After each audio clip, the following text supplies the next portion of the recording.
Sophie Cunningham owned Jacy Sheldon from the same game that Marina Mabrey did the massive body slam into Caitlin Clark on. She still owns Jacy. She still owns Jacy Sheldon. And what's great is she's got a great sense of humor about it, and she's not shy about it. I mean, what are they going to do? Sophie Cunningham just turned the WNBA into her own say it with your chest stage. And the punchline landed right on Jacy Sheldon, the same player who got a little too physical with Caitlin Clark. This wasn't some subtle, behind-the-scenes jab. Sophie made it loud, clear, and impossible to miss, on the court, to the fans, and finally, permanently, in ink. So here's a question. How much do you love Sophie's fire? Drop your thoughts in the comments. Because from Fever Nation's view, this is exactly the kind of energy the league's brightest star deserves beside her. This is kind of crazy. This one is kind of crazy. When you get Sophie Cunningham to sign a Jacy Sheldon rookie card with property of, that is crazy. That is crazy. Property of Sophie Cunningham. Here's the truth most teams don't want to face. When your teammate is Caitlin Clark, a walking sellout, a ratings magnet, and a bullseye for every cheap shot artist with grudge, you either protect her or stand there like scenery while opponents take their swings. Sophie Cunningham chose option 1 and slammed the door on anyone thinking otherwise. This all goes back to that chaos-filled game, the same one where Marina Mabrey channeled her inner linebacker and leveled Clark after the whistle. But before Mabrey's NFL try-8 moment, there was Jacy Sheldon testing limits with a shot that had Fever fans ready to assign her to a league-wide penalty box, if only the WNBA had one. Sophie commits a hard foul on Jacy Sheldon. Again, as Jacy Sheldon is going up for a layup, Sophie bear hugs her and takes her to the ground. What I will say is Sophie did not grab her and throw her to the ground. She didn't body slam her. She didn't do anything, in my personal opinion. Maybe I'm biased here, but I'm going to give you guys my straight up honest opinion on this. She bear hugged her, took her to the ground. Yes, it was intentional. Fast forward to a Fever fan event. Sophie's in full community mode, signing programs, posing for photos, and chatting with the diehards who arrive hours early and leave with no voice left. Then a fan slides over a Jacy Sheldon rookie card and asks for more than just an autograph. No simple Sophie, no heart, no jersey number. They want a statement, a stamp, something that puts in ink exactly what the entire arena had been thinking that night. She's the problem. She is the problem. Sophie takes a card, pen in hand, and scrolls across the front. Asterisk property of Sophie Cunningham. Asterisk. That's not a throwaway scribble. That's a statement. You want to take a shot at our star? Fine. Here's a receipt. It's also a league-wide memo. There's an enforcer in Indiana, and her paperwork is airtight. Sheldon, consider this your official notice. Sophie Cunningham would take her rightful place as the Indiana Fever enforcer, and I believe took the first step to her becoming the second most popular player in the WNBA. Sophie Cunningham is everywhere. Arby's, walking in. She's the best looking woman walking into these WNBA arenas. I mean, Black Belt Barbie, anybody? Black Belt Barbie. The clip explodes on social like a spark to gasoline. Lexi Hull, sitting beside Sophie, breaks into uncontrollable laughter while the fans around them erupt. It's one of those rare, perfect moments where rivalry, humor, and raw competitiveness all collide. The kind of thing that forges a team's culture and cements a fan base's identity. No staging, no branding, just pure Sophie. Sharp, funny, and crystal clear about who she's writing for.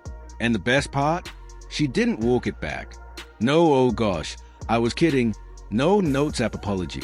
Sophie doubled down. That's exactly what you want from your enforcer. Consistency. Let's be real, every great team has won. Gretzky had one. Jordan had several. Kobe had a few who took the technicals for him. Curry has Draymond. And right now, the WNBA's most watched player is Sophie Cunningham. Protector by choice, shooter by trade, and apparently part-time notary for rival gods.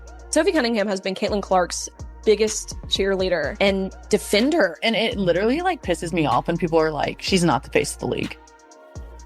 Who would be? What? When people try to argue that she's not the face of our league, or if our league would be where we're at without her, you're dumb as You're literally dumb as. The sad truth about this video we just watched is she is the first WNBA player I have seen to openly say this out loud, publicly, and not be ashamed. But here's the twist that makes this so much more than a tough guy act. Sophie isn't some end of bench bruiser collecting foul for a living. She's producing, and producing big. Since the break, she's been lighting it up, stepping into threes like she's got the deed to the arc, and stacking 15, 18, even 20-point nights while everyone else is still waking up.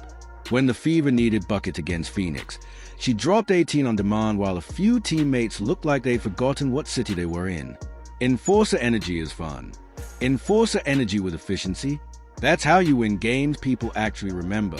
Caitlin Clark is the reason we have been talking about the WNBA. Hate it or love it, it's true. I don't believe that Caitlin Clark necessarily wants that title that everyone has been giving to her. I think she just wants to be appreciated. And Sophie Cunningham, she just seems like such a real one, such a good friend. I think especially with women, especially elite level athletes, there's a lot of people, women, who will kind of stab you in the back. There's a lot of jealousy, a lot of resentment, especially when you're good. But Sophie just seems like such a girl's girl. I really, really like her. Maybe Caitlin Clark should do the next American Eagle campaign. So when Sophie scrolled asterisk property of Sophie Cunningham, asterisk, it didn't come off as petty. It felt perfectly proportionate. Fever fans roared because it wasn't about one bump or one shove. It was about an entire season's worth of cheap, non-basketball contact finally getting a public return address. It was a teammate declaring, "Our star's not running solo anymore." And she said it in ink, not emojis. And what do you guys think? Do you guys think this means anything? Like, obviously, when you get a Sophie Cunningham to sign a Jacy Sheldon card, like, I think we should see that more in sport. The dominoes fell in perfect sequence. The autograph turned into a meme. Fever fans instantly claimed it as part of team lore, and Clark's ever-growing army of supporters saved it straight to their camera rolls.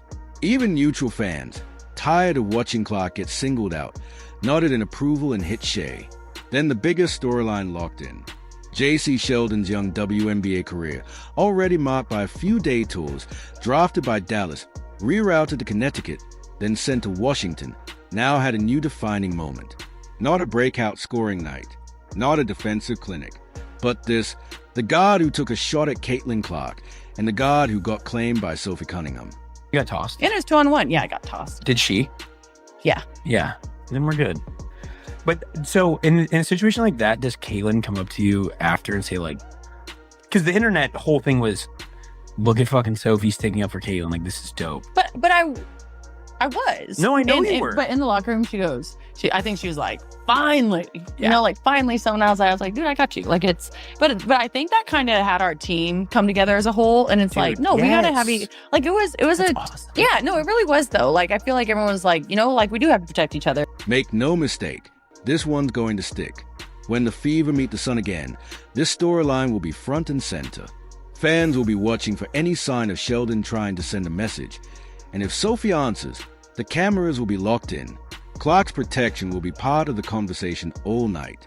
That's the value of having an enforcer. It shifts the mental math for opponents. A cheap shot is easy when you think there's no pushback. It's a different calculation when you know Sophie Cunningham is waiting to make you pay for it. In the end, Sophie didn't just check Jacy Sheldon.